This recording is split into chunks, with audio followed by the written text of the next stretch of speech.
Hello and welcome to the channel. My name is Nathan and today we are doing another character build for Dungeons & Dragons 5th edition with the 2024 rules update. And in this video, we are going to be remaking one of my, favorite builds and the first build I ever made on the channel, a build I'm entitling the Fiend Knight. So this is going to be the Fiend Knight 2.0. Now, if you want to see the original build under the 2014 rules, there is going to be a link up there that you can go ahead and check. But yeah, this is a build I've been really excited to do. This is going to use the Fiend Warlock with the Pact of the Blade combined with the Battlemaster fighter. Now, one of the design goals that Wizards of the Coast had with the 2024 rules is they said that they've taken measures to reduce burst damage. Now, with this build today, and this is going to be another Nova damage dealer, hold my beer, because we are going to see if they really have managed to reduce burst damage, because this character is going to be a pretty devastating burst damage dealer. As we're going to be going through the video, if there's any other kind of build ideas that you'd like to see me cover in the future, please let me know in the comments. I would be happy to check those out and see what we can do with those. All right, so here is our agenda for this video. I'm going to introduce and kind of talk about the build concept. Then we'll go through the build progression from level 1 to level 17, and I do damage reports where I talk about the tactics and the kind of damage the character is going to be able to output at character level 6, 9, 13, and 17, and we'll do those there. And then I will summarize, kind of talk about the character as a whole, and give a pathway as if I was going to go to level 20. So let us jump in and talk about the build concept. So again, this is going to be a remake of my first build, the Fiend Knight, that I'm updating for the 2024 rules. The weapon masteries plus some other updates to fighter and the warlock and the fiend patron and invocations and that kind of thing means there's a lot of stuff that's changed. Additionally, a lot of the feats that this character used before have changed pretty substantially. The 2014 version of this build used variant human with polearm master and great weapon master for kind of a strength primary warlock, using Pact of the Blade. It wasn't a hex blade. That was kind of the original idea I based that whole concept on, and we went with the fiend patron because it served that kind of spell sword character archetype the best among the subclasses that were available that I wanted to use at the time, namely because the class capstone Hurl through Hell had a really cool kind of burst damage thing. Now, we're still going to have that, but Hurl through Hell has been nerfed, although I would say the Warlock as a whole is definitely a lot stronger. So this character is going to feature pretty darn powerful burst damage and pretty darn solid sustained damage. This character's damage per round, even after you account for the amount of resources they're going to spend doing burst, is actually going to be really, really good. This character is also going to have really solid defensive abilities, including self-healing and adaptive damage resistance, as well as being pretty darn solid on saves. Now, the weakest part of this character's defenses is actually going to be their armor class, even though they're going to be wearing plate armor. So I'm going to talk about ways you can kind of fortify that area of your defense as we go through the video. This character is also going to have some pretty solid control and blasting options from your Warlock's spellcasting, although this character is not designed to be a primary controller. Again, like the 2014 version, we are going to be strength primary, and this build is designed to kill things. Let other people control them for you. The main goal here is to output damage, although you can do AoE and potentially some control if needed, but that's not the main focus of the character.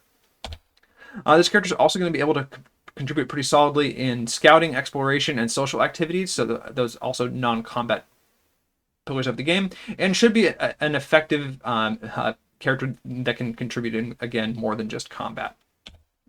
The books that you will need for this character, you'll need the 2024 Player's Handbook, Xanathos Guide to Everything for a few spells and invocations, Tasha's Cauldron of Everything for a few specific spells, and then the race I'm going to use for this build, I'm going to be pulling from Monsters of the Multiverse. One more thing I wanted to note here, one of the cool combinations that I used on the 2014 version of this build was combining the Friends cantrip, which you could use to make creatures hostile to you, with Dark One's Blessing, so you could kill little innocent animals like caterpillars or squirrels and get your temporary hit points. Not necessarily something that's that big of a deal, but the Friends cantrip has changed. and doesn't make things automatically hostile anymore. Plus, the warding of Dark One's Blessing has changed, so that is a loophole that has closed. Now, before we go any further, I do want to issue a little bit of a warning here. Use with caution. So, as with many burst or nova damage type characters, the damage that this character can output may be excessive for some tables. Your DM may find the burst damage that this character, or one potentially like it, can do to be a bit excessive, and they might start adjusting combat accordingly. If you have the ability to just dumpster down an enemy in the first round of combat, as this character is actually going to be designed to do, your DM may just throw an extra enemy into combat knowing that you're going to kill them, and then, having things afterwards. Additionally, the amount of damage that this character can do, both in sustained and in their kind of overall nova, may overshadow other characters at your table. And so definitely take that into account when you're playing a powerful damage dealer like this. Are the other players at the table still going to have fun? That includes the DM, with the amount of damage that this character is outputting if they don't get to do as much. If you want to tone down the burst damage abilities of this character, you could play a different race than the one I'm going to pick. You could not use Action Surge, which this character is going to have as a fighter, and you could potentially not take a certain invocation called Eldritch Smite, which does amplify your burst damage a little bit. All that said, let's go into our build progression, and obviously starting at level 1. So we're going to be beginning with a single level in fighter. This is what I did before, back on the 2014 version of the build, and we're going to be doing it again. You could also use Paladin if you wanted a little bit heavier focus on damage per round, and I will talk about that option a little bit at the end of the guide in the summary. So as a first level fighter, we get proficiency in strength and constitution saves. We get a couple skills off the fighter list. We get proficiency in simple and martial weapons, and we get proficiency in light armor, medium armor, heavy armor, and shields. The con saves here will help our casting, which is going to be nice, and obviously warlocks don't really get weapon and armor proficiencies, so getting them from fighter is a great thing to have. And we also really want weapon masteries on this character, and that is something that a level 1 fighter gets.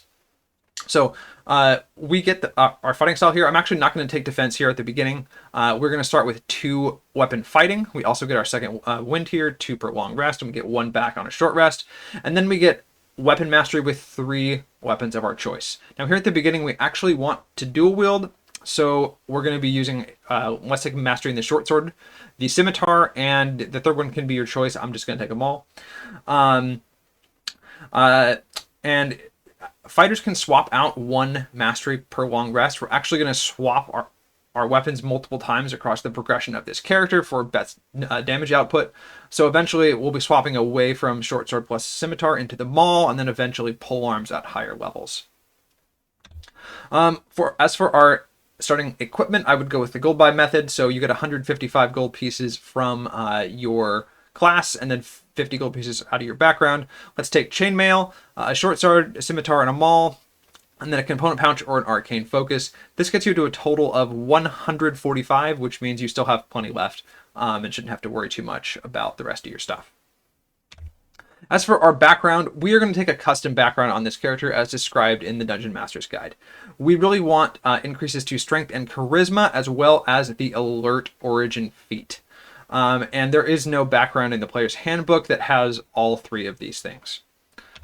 So the ability score increases that we're going to make on our custom background, I'm just going to pick strength, constitution, and charisma, although I'm not going to bump my con. Spoiler.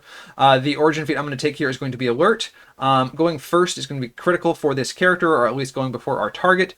And we want to go Nova in round 1. That is the goal here. The alert feat lets us add our proficiency bonus to our initiative, and then it lets us swap initiative with any willing ally.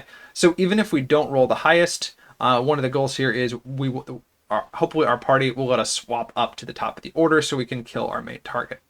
As for our skill proficiencies, pick whatever you want, as well as for your tool proficiencies. I will say, if your campaign allows crafting, making enspelled armor and or weapons on this character is going to be a really big deal. So if you know that your campaign is going to allow crafting per the rules in the player's handbook and the new updated Dungeon Master's Guide, I would make sure one of your skill proficiencies is Arcana, and I would take proficiency in Smith's tools with your tools here. As for our scores, we're doing the point by method, as always, I'm going to take a 15 in strength with one of our +2s out of our background there for a total of 17. I'll do a 14 constitution, a 10 wisdom, and a 15 charisma with our other +1 there. The reason that we have a 10 wisdom is we could get a 15 constitution, but a 15 constitution is functionally the same as a 14 constitution because I'm not planning on taking any feats to bump constitution over the life of this character. So therefore we should make it 14. That'll give us 2 points left over, and I would love to fortify our wisdom save. You could also have a 10 dex here if you want your initiative to be a little better, although I think we'll probably be fine. As for our race, I'm going to go with the Bugbear out of the Monsters of the Multiverse book. And if you know anything about this race, you probably can understand that I'm going all in for burst damage here. So, what traits does this race have? Well, you're a humanoid, medium size. You also count as a goblinoid, if that matters. You have a basic 30-foot speed, dark vision out to a range of 60 feet. You have a Fate Ancestry feature, which gives you advantage on saving throws versus charm effects. You have long-limbed, and this is actually a pretty useful feature for a melee character. On your turn, your reach with all melee attacks is 5 feet longer than normal. So even in our current state where we're dual wielding, we have a reach of 10 feet, and when we eventually swap to polearms, we'll have a 15-foot reach, at least on our turn. They also have a powerful build feature, which says their carrying capacity is determined as if they were a category size larger, so we can carry a whole lot, and this is going to be a strength primary character, so we're going to be great at that. They also have the sneaky feature, which gives us proficiency in stealth, and we can squeeze into a space that a small creature could fit in. And then the main reason why I took this race is their surprise attack feature. So what this does is whenever we make an attack roll against an enemy that hasn't acted yet in combat, we deal an additional 2d6 damage if we hit them. So this is going to stack 2d6 damage on all of our hits in the first round, and is one of the reasons why we're going Nova in round 1. Additionally, round 1 Nova damage is more valuable than anything else, because if you can kill an enemy before they get a turn, they'll never have a turn in combat, and the best crowd control you can put on an enemy is dead. Alright, moving on to level 2, we are going to take an immediate dip into our main class, the Warlock here. So we're going to be a Warlock 1. Now, you used to get a subclass here, but obviously you don't now. We won't get our subclass until level 3. As a first level Warlock, we get our first Eldritch Invocation, and I'm going to take Pact of the Chain, and we're going to be going for an Imp Familiar. Now, one of the cool things about this character, I know I said that they're going to be a Pact of the Blade character, and that's true, but all the pacts are invocations now, which means we can have more than one pact. The Imp has a pretty much permanent invisibility feature on it, and it can provide the help action for us without breaking that invisibility for either to us or our allies. So we're going to take advantage of that to hopefully get advantage on our first attack each round in combat. We can also use our invisible flying Imp to help us scout, and they'll have an advantage on initiative, assuming that they're taking the hide action, and they're another ally that's going to be in that initiative order that we could potentially swap places with alert. So assuming we have a hidden invisible Imp and ourselves, we actually get 3 potential initiative rolls that we can use. 2 off the Imp. One of those is going to be on we're only actually going to take one of those because obviously it's at advantage, and then our own. Potentially later on, you can use a Sphinx of Wonder, which boosts your saves if you want to. We also get our Pack Magic or Spellcasting here. As for our cantrips, let's just take Eldritch Blast and maybe Blade Ward to fortify our defenses. Eldritch Blast is a fine ranged option. As for our prepared spells, and we can swap out 1 spell every time we level up. Let's take Armor of Agathis to boost our defense, and then Hex to boost our damage right now. You could also consider the new Witch Bolt. That is a pretty solid spell. And we only have 1 first level slot here, although it does come back on a short rest. At level 3, we are going to be a Warlock 2, and that means we get 2 more Eldritch Invocations. So we're going to take our Pact of the Blade, which is going to be our core thing here. It isn't super powerful just yet, but it does allow us to use our weapon as a spellcasting focus, and it's a prerequisite for all of the later invocations that we're going to need. We'll make our short sword our pack weapon for now. The other one that we want to take is Otherworldly Leap. This lets us cast the jump spell on ourselves at will without having to spend a spell slot, and at will jump, that it's a bonus action to cast, and it lets us spend 10 feet to jump 30 feet once per on each of our turns. So it's essentially a 20-foot speed boost, which is great.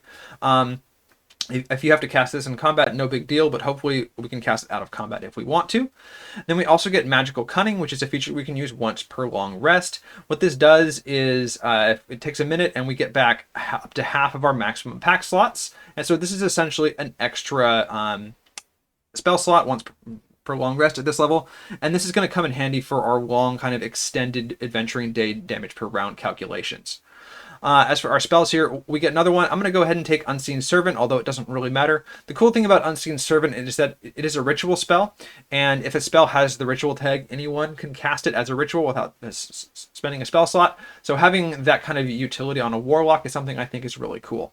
Obviously, you could take another spell here if you wanted. At level 4, we are going to be a Warlock 3, and that means we get our subclass, and we are obviously going with the Fiend Patron.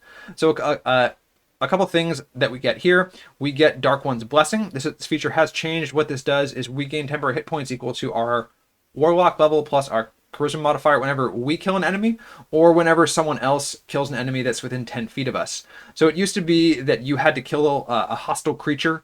So now it definitely makes it much easier to potentially gain those hit points, especially if we're fighting in close range. So one of the things about this character is you're probably going to be taking a few hits. But as so long as you keep getting kills and your enemies keep dying, you should be able to keep yourself fairly healthy thanks to this feature. Another cool thing here is that all the subclass spells, they're not just added to your list anymore, they're always prepared for you, which is a great change. And so now we get Burning Hands, Command, Scorching Ray, and Suggestion always prepared, and we get to learn another spell here. So I would take perhaps Misty Step or something like that. Most of the spells that we're going to be getting, I'm not going to be planning on using them for any of our damage calculations because there is a particular standout spell, but having the utility of a teleport is fantastic.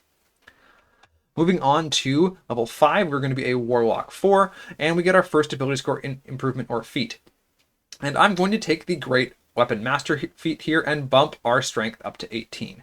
This feature has changed a little bit here. It's now a half feat that requires at least 13 strength.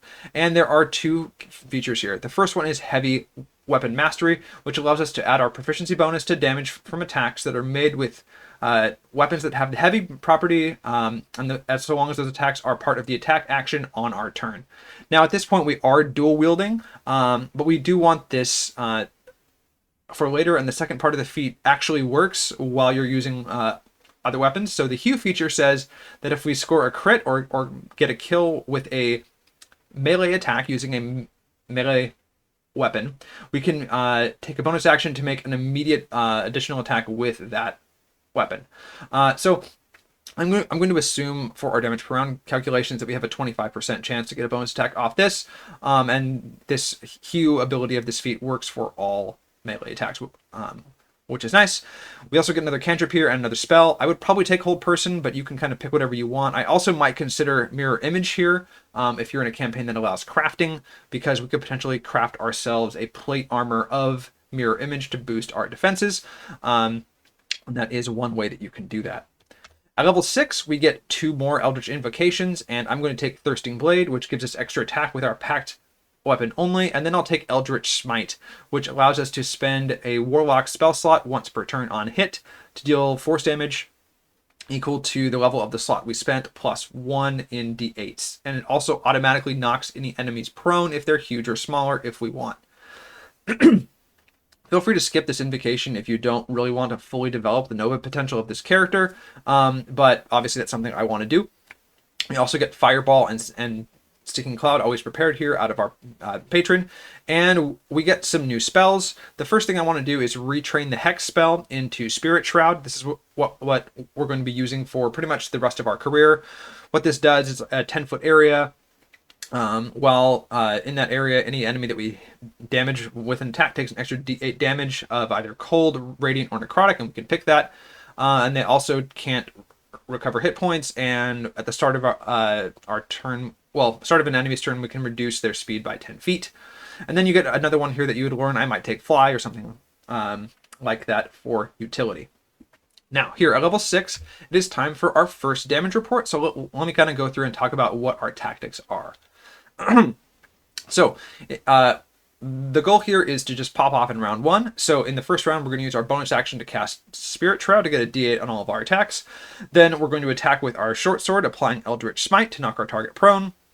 Then we'll get our extra attack with our short sword and then make our light property attack using the Nick Mastery with our scimitar. On our other turns, we'll also just go ahead and repeat those 3 attacks, and I'll assume there's a 25% chance for a Hue attack on those turns for the sake of damage per round. Again, round 1 burst damage is typically the most useful, and we get pretty darn strong benefits from our race. Again, 2d6 per attack in the first round against a target that hasn't acted yet. So our damage numbers here, we have 2 attacks with our short sword, each dealing 3d6 plus 1d8 plus 4 damage, and 1 with our scimitar doing the same. We also are applying an Eldritch Smite that's going to do 4d8 damage.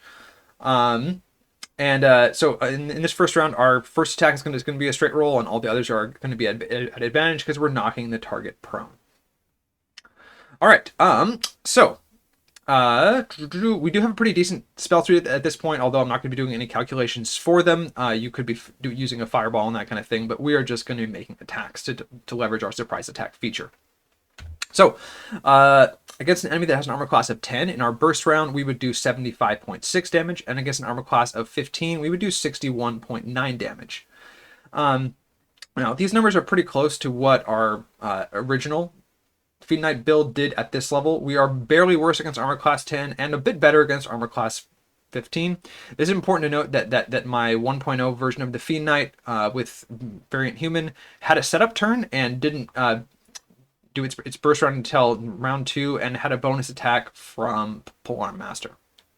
Now, in terms of our max output encounter damage per round, so I consider this a 4 round encounter. This is going to be kind of our average damage over the course of that, and this is going to include a full burst damage turn on round 1. So against an enemy with an armor class of 10, we would do 49.9 damage on average per round, and against an enemy with an armor class of 15, it would be 43 damage per round. And finally, for our daily average, which I average our DPR over 4 round encounters with a short rest taken in the middle after the second encounter, we would do an average damage per round of 43.4 against enemies with an armor class of 10 and 38.3 against enemies with an armor class of 15. We have a total of 5 spell slots to use across these thanks to our magical cutting feature. So our planned usage is to use 2 in that first encounter, which is going to be a max output encounter, and then use 1 per encounter for the rest of the day, and we're going to be planning on using that slot for Spirit Shroud for encounters 2 through 4. All right, moving on to level 7, we are going to take a second level in Fighter, and this is something I would have loved to have earlier, but I really wanted to have extra attack first, and this gives us Action Surge once per short rest, so on our turn we can take an extra action that can't be the magic action, so we're just going to use this to attack again and get 2 more attacks. We also get Tactical Mind, which allows us to use our second wind to potentially boost our skill checks, and it isn't expended if the checks fail, so that's nice to have. Now at this point, we are going to want to step away from dual wielding and move into 2-handed weapons. So let's swap our fighting style to defense from 2-weapon fighting. And we'll swap a mastery over to any 2d6 two-hander. I'm going to assume the Maul here for the topple mastery to potentially help with our damage per round. Moving on to level 8, we are going to be a Fighter 3, which means we get our subclass. And like I did with the original Fiend Knight, we are going to take Battlemaster. So this gives us a couple things. First, we get combat superiority. So we get 4 d8 superiority dice per short rest, and the DC for these abilities will be based off our strength. And we get 3 maneuvers of our choice. Now, the ones that I'm going to take on my character would be Precision Attack, Menacing Strike, and Ambush. So the main things that you want out of your maneuvers, you definitely want Precision Attack because you can use it to boost your attack roll. You want any maneuver that amplifies damage of your choice. I'm going to take Menacing Strike. I feel like it's appropriate, and the fear effect works well with the reach that we have. And then you get 1 more of your choice. Since going first is important on this character, I'm going to take Ambush to potentially boost my initiative by that superiority dice. We also get the Student of War feature, which gives us proficiency in a fighter skill and an artisan's tool. And assuming that we're going to be allowed to craft, I would take Woodcarver's tools here to potentially allow us to craft magic staves or other arcane focuses. At level 9, we're going to go back to Warlock, and we're going to stay with Warlock the rest of the way. First thing that we get here is Dark One's Own Luck, which charisma modifier times per long rest. We can add a d10 to an ability check, or more importantly, a saving throw, and we can use this after we see the result. Now, potentially you can stack this with Tactical Mind on skill checks, but I'm probably going to be using this most likely to fortify my saves. We also get another spell here. Pick your favorite. I might take Mirror Image if I didn't have it already. If I do take that spell, I'm probably not planning on casting it. I would probably be wanting to use it to craft an Enspelled Armor, which would help pretty well against attack rolls. And I did mention that earlier, that fortifying our defense against physical attacks is going to be probably an important thing to try to do with magic items, because that is our weakest area of defense. All right, and at level 9, it is time for our next damage report. So what has changed since last time? Well, we've gained Action Surge, which will allow us to output a significantly more attacks. We've gained Superiority Dice as well as Maneuvers, and we've swapped to a two-handed weapon in the Maul. We've also boosted our armor class with the defense fighting style, and we've also gained Dark One's Own Luck to fortify our saves, and we've gained Tactical Mind to kind of help with skill checks. As for our tactics, they haven't really changed that much. We're going to cast Spirit Shroud with our bonus action, attack with our Maul, and apply Eldritch Smite to knock the target prone. Then we'll attack again and Action Surge to get 2 more attacks, and we'll use a superiority dice on each of those attacks. On other turns, we'll just make 2 attacks, and I'll assume a 25% chance to get that bonus action attack from Great Weapon Master on those turns. And especially now that we have Action Surge and Great Weapon Master, using a Maul or a two-hander is going to be doing more damage for our burst round than dual wielding is, so that's why I'm making the swap here. Mathematically, the thing that looks the best is to boost the attack roll of the attack that doesn't have advantage, and then use the rest of the superiority dice for damage. So here are our damage numbers here. We have 4 attacks with our Maul. 3 of them are going to be at advantage. Each of them is going to do 4d6 thanks to our Bugbear Surprise Attack feature, plus 1d8 from Spirit Shroud, plus 8, so that's 4 from Strength and 4 from our proficiency bonus. We'd still have a 4d8 Eldritch Smite, and we also have 4 superiority dice that we're going to use to either boost our to hit or boost our damage. Alright, so against an enemy with an armor class of 10, in our Nova round, we would do 148.2 damage, and against an enemy with an armor class of 16, we would do 129 on average. And since last time, we've approximately doubled our burst damage, and we're slightly ahead of the old build here, which scored in at 144.4 and 112.8. And so we're doing much better against that higher armor class. And again, they set up on round 1 and pop off later, and we are able to burst on round 1. For our max output encounter, against an enemy with an armor class of 10, we would do 71.1 damage per round, and against an enemy with an AC of 16, it would be 60.7 damage per round. All of these, again, include that burst damage happening in round 1, and we've increased by about 40% since last time. On the follow-up attacks with Topple Mastery, I'm assuming we have advantage on the first attack thanks to our Familiar, and then a 50% chance on any follow-up attacks thanks to Topple and the enemy being prone. Finally, for our daily average with those 4 round encounters, we are doing 61.1 damage per round against enemies with an armor class of 10, and 50.7 against enemies with an armor class of 16. We have the same encounter plan as before, except I'm using my 4 superiority dice in the second half of the day, just to either boost damage or help with accuracy. And we're also doing an Action Surge in that second half of the day. We've increased our daily average damage output by 32 to 40%, actually better against the higher ACs. All right, moving on to level 10, we are going to be a Warlock 7. We get Wall of Fire and Fire Shield always prepared, and we get an additional Eldritch Invocation here. Now, there are a lot that I might want to take here, and this is kind of our flex spot. I would consider Gift of the First One, which gives us an Origin feat to get Tough, which would boost our hit points by 2 per level. We could take Eldritch Mind to get an advantage on Constitution saving throws to maintain concentration on spells, or we could take Gift of the Ever-Living Ones, which is probably what I would take on my character.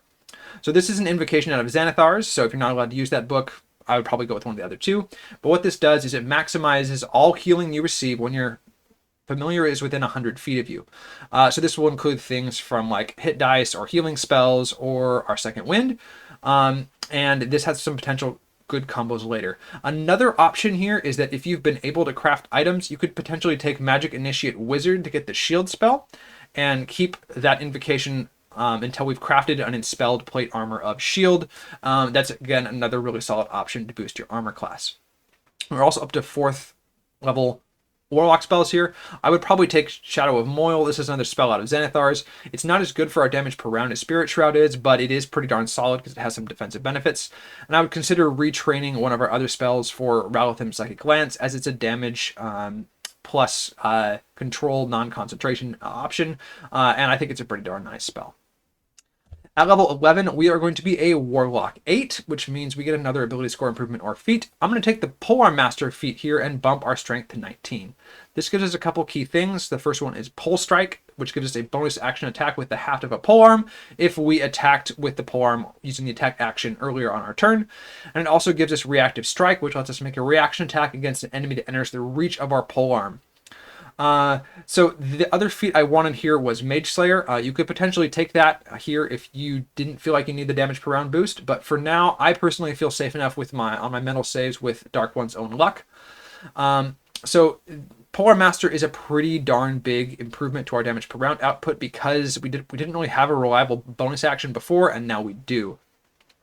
I'm also going to add in a 25% chance to get a reaction attack, which I think we should be able to achieve pretty reliably due to our reach and potentially having the push mastery out of a pike, as well as our high potential movement speed from jump.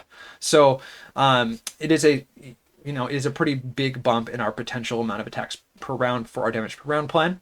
Additionally, obviously, swap your masteries over to two-handed polearms of your choice, perhaps the lance, the pike, or the halberd. Those are the ones I'm planning on using. For the sake of our numbers in this guide, I assumed a lance for topple, so I could assume the same trip conditions as the maul. But in a real game, I would probably favor the pike for push or the halberd for cleave, especially if I had other range characters in my party. We also get another spell here. Pick whatever you want. I might take Dimension Door. It's a pretty solid utility spell for 4th level ones. Moving on to level 12, we are a Warlock 9. We get a couple spells out of the Fiend in Chaos and Insect Plague. They aren't particular. These are just kind of fine. We also get the Contact Patron feature here, which gives us the Contact Other Plane spell always prepared, and we can cast it once per long rest for free, so long as we're contacting our patron, and it always succeeds. So this is a really cool thing. You actually get to talk with your patron as a Warlock, and I think that's a really nice kind of flavor and RP feature they added to the core of the class. We also get another invocation here, and I'm going to take the Life Drinker invocation, which has changed since 2014. So what the new one does is once on each of our turns, when we hit an enemy with an attack with our pact weapon, we can deal a d6 of necrotic damage to them.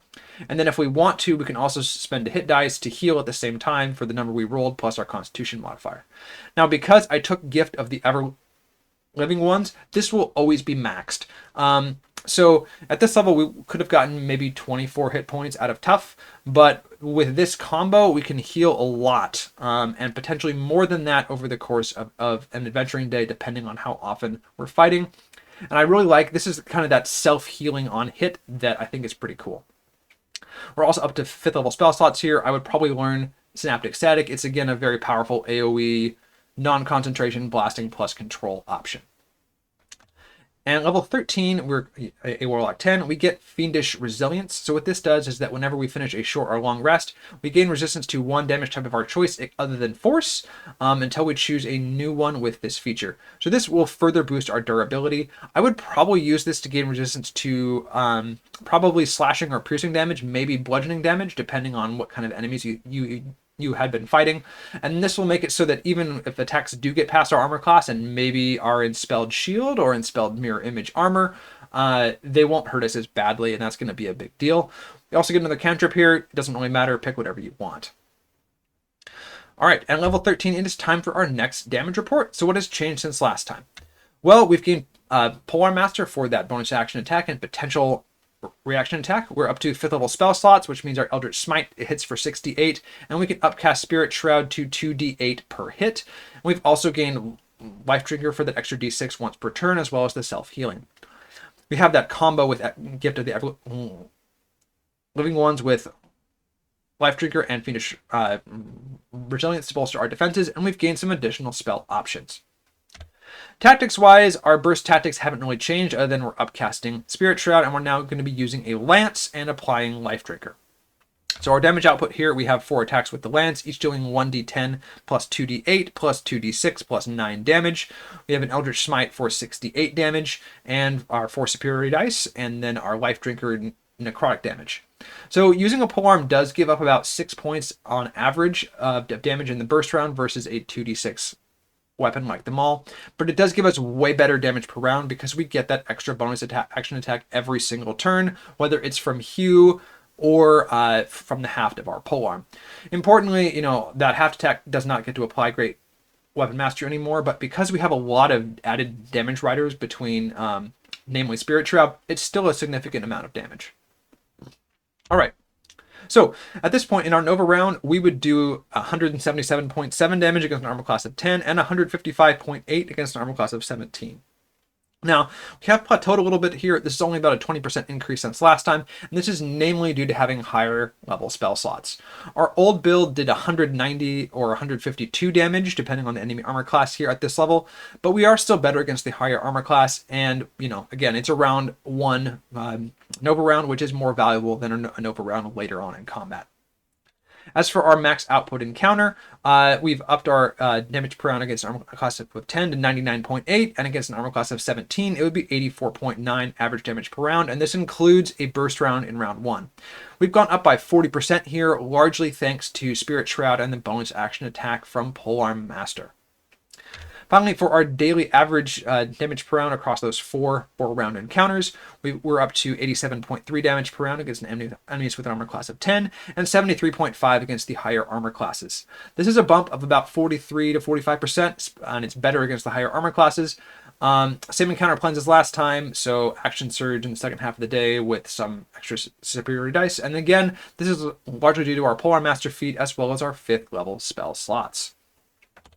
Moving on to level 14, we are going to be a Warlock 11. We get another spell of our choice here. I would probably pick Hold Monster, but we importantly get our first Mystic Arcanum. So this gives us a 6th level spell of our choice that we can cast once per long rest for free. Now, I'm going to pick the new spell, Tasha's Bubbling Cauldron. This is a really cool spell. It lets us produce Charisma modifier per long rest, common or uncommon potions. So what you'd probably do is you'd cast this either at the beginning or the end of a day, and then pull out the potions you wanted for your next adventuring day.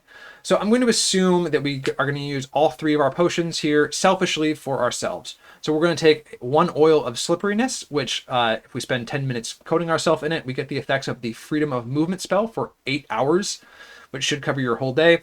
And then I'm going to use 2 potions of growth. So what the potions of growth do is they when you drink it, you get the effects of the Enlarge spell for 1d4 hours. The spell is normally concentration and lasts only a minute. So this is concentration free and adds a d4 to all our attacks. So I'm going to assume that we have both of these up on all our encounters going forward. I think 2 uses of at least an hour should be able to cover you for your combat encounters, and then you reapply your Enlarge after the short rest. We also go up to 3 pact slots here, which is pretty huge. This means our total spell slots per adventuring day goes from 5 to 8 because Magical Cunning will now restore 2 slots. At level 15, we're going to be a Warlock 12. We get another ability score improvement or feat here, and I'm going to finally take Mage Slayer.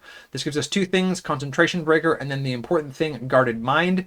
What Guarded Mind does is if we make an Intelligence, Wisdom, or Charisma save and fail, we can just choose to succeed instead once per short or long rest. And now our mental saves should be extra safe, and we should be very happy. We also get an 8th Eldritch Invocation here, and we are going to take the new invocation, Devouring Blade. This requires Pact of the Blade and Thirsting Blade, and you now get 3 attacks per attack action. Yeah, triple attack for Blade Warlocks is definitely fair and balanced. 50% more attacks, absolutely delicious. Moving on to level 16, we are a Warlock 13. We get a 7th level Mystic Arcanum. We also get a 12th prepared spell. Pick what you want for either of these. I might take Force Cage or Plane Shift. There's not really a lot of options for 7th level Mystic Arcanums, and Force Cage got nerfed, so it doesn't really matter a huge amount here. Finally, at level 17, we are a Warlock 14, and we get our subclass capstone, Hurl through Hell. So this has been nerfed a little bit from 2014. So what this does is when we make an attack roll and we hit an enemy on our turn, we can force them to make a charisma saving throw. If they fail, they take 8d10 psychic damage if they're not a fiend, and they get temporarily banished and hurled through a nightmare in Hell, and they reappear at the end of our next turn in the space that they were in. And they're also incapacitated, so they can't do any actions while they're banished or anything. But the thing that kind of sucks here that they nerfed, they not only reduced the damage, but they don't take any damage if they pass their save, and they added the save. So this isn't really as much damage as it was before. We can only use it once per long rest, but we can use it again if we spend a pact slot. So it's a little bit more damage if they fail their save than an Eldritch Smite, but you can't like do any follow-up attacks on them. So it's not really that good anymore. I'm going to be planning on using it on our last attack each round, but it's really not that great. So yeah, that's just something to consider. And I did want to talk about that because that was something I was really excited about to use on the 2014 version of this build. Finally, at level 17 here, it is time for our final damage report. So what has changed since last time?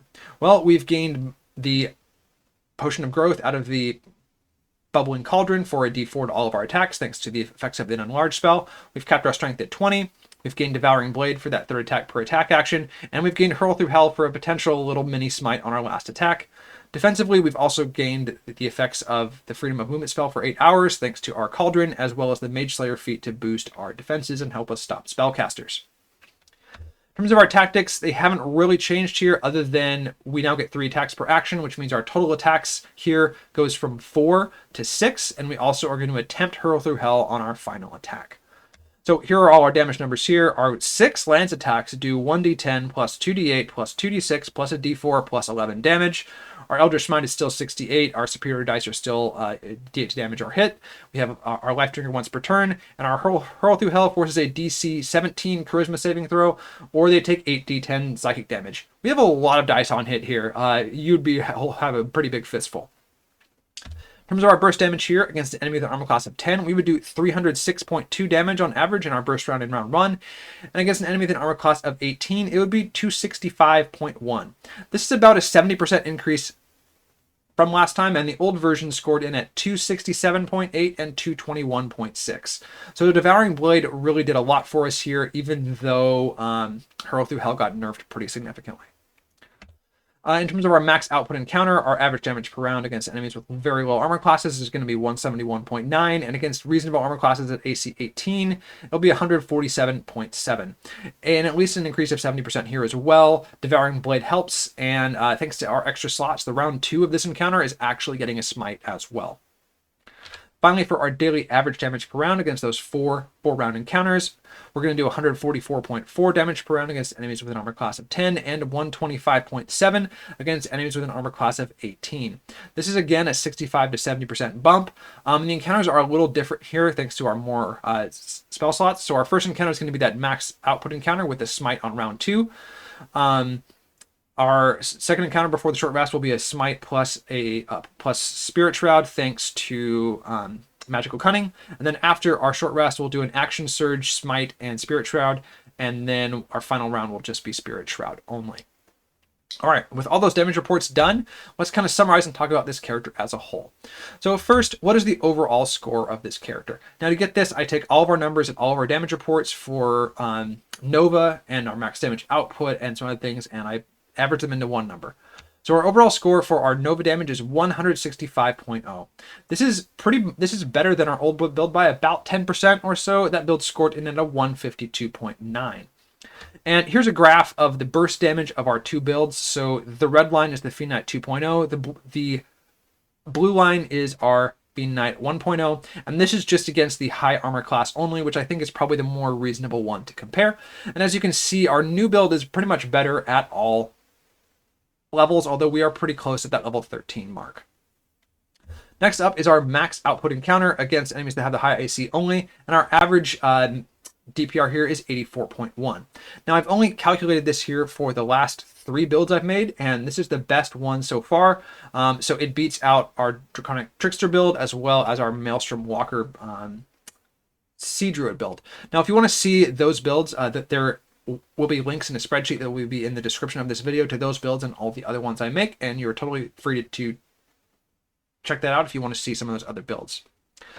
Additionally, for our daily average damage per round, we are scoring in at a 72.1, again against those higher armor classes only. And this is also the best daily average that I've made so far. I went ahead and graphed all of those here. The blue line is this build, the red line is our Sea Druid build, and the yellow line is our Sorcerer Rogue Draconic Trickster build. And yeah, this build is ahead of all those by a pretty fair margin. Even though it's a burst damage dealer, it still does really good damage per round, which does actually, factor in that Nova damage. All right, if I was going to take this version of the build to 20, we would absolutely go Warlock 17. This gives us 8th and 9th level Mystic Arcaniums, including probably Foresight for our 9th level one. We get another Invocation, which I might use to snag the Tough Feat for some extra hit points, and we also get our Epic Boon. And at Warlock 17, we will have 4 pack slots per short rest, which is a pretty big deal. I also really like the general flexibility of this character. We have a lot of other spells I've never ran any numbers on, from Fireball to Teleports and a few control options and that kind of thing. Although in reality, I would probably not be casting too many control spells on this character. Our goal is to survive by killing things and let the other, lesser beings in our party dish out the control. We're here to do the damage. If I was going to do a Paladin version of this build, I would start Paladin 1 and then go into Warlock up to at least level 12 or more. This version of the build definitely gets Devouring Blade sooner, as well as Searing Smite. This build will be more focused on damage per round and should have a better damage per round output, although they will not have the burst kind of damage ability of this character.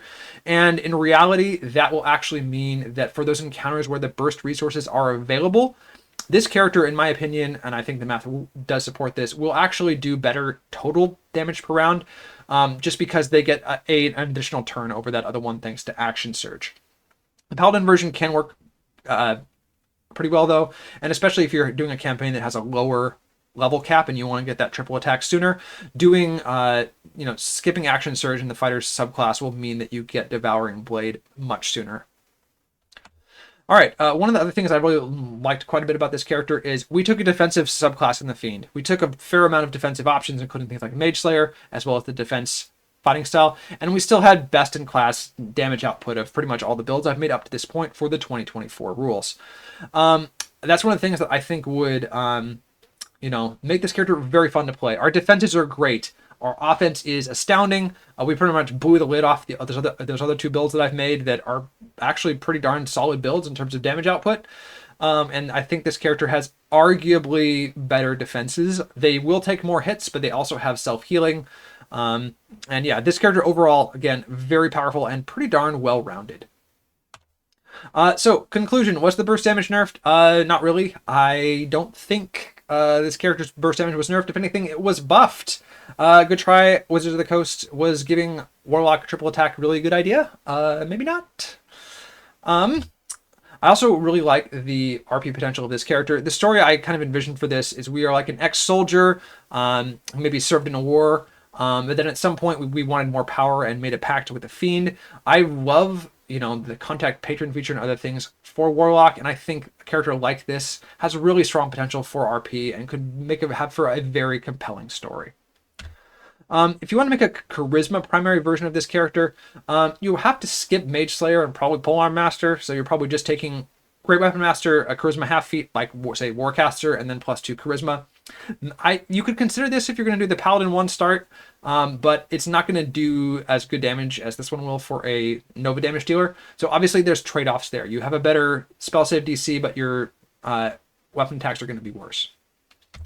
So overall, thanks for watching. This has been our updated 2.0 Fiend Knight build. This one was really a joy to make, and it was pretty fun to kind of revisit old ground and remake one of my all-time favorite builds, and I'm really pleased with how it turned out. Again, if there's any builds that you'd like to cover, please let me know in the comments, and I'll be happy to oblige. So what do you think? Do you think burst damage, do you think this character does too much? Do you think Wizards of the Coast actually managed to reduce burst damage across the game? I think as a whole, they definitely did, but Warlocks, I feel like the burst damage got better, especially for Blade Pact ones. So, once again, thanks for watching. My name is Nathan, and I will see you next time.